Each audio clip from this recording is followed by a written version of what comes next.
was single for 5 years and now I'm in a relationship and we live together. And people are not talking about how freaking difficult that transition is. Don't get me wrong, it is so fun. We always say it's like having a sleepover with your best friend, but there's definitely some difficulties. I have lived with somebody before. That was years ago. Now I'm 30. I've lived on my own for the last 4 years. Very, very different stage of my life. Now that I've lived alone for so long, I have developed my like routines and my ways and the way I like things put and cleaned and things like that. So it's definitely a lot different than when I was 21 living with a boy. It's actually crazy how much things change when you no longer live by yourself. I had this place to myself. It was just me, and now I'm like, wait, there's a whole other person here, which I absolutely love. Like, love living with him, but there's definitely some growing pains in this phase of the relationship. And I will admit, I am slightly OCD, so I expect things done a certain way, and it also just can't be my way. And when you're single and you live alone, I feel like you are at an all-time high of like selfishness, which you should be, and that's really good.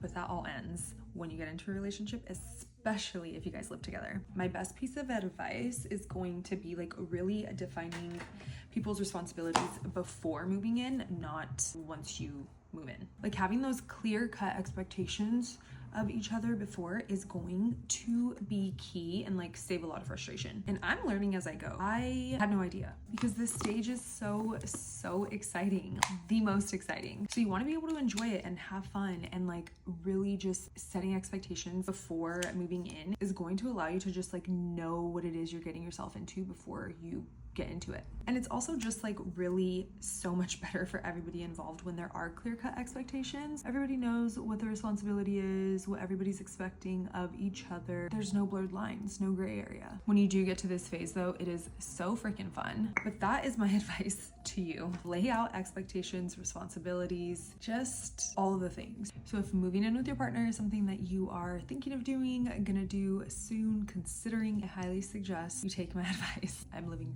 proof. It's a difficult transition, but it's also so fun and so rewarding. Lay out those expectations, come clear with what you expect from your partner, from the relationship, from living together, responsibilities, chores if you want to say. So there's no gray area and like way less frustration. Okay, bye.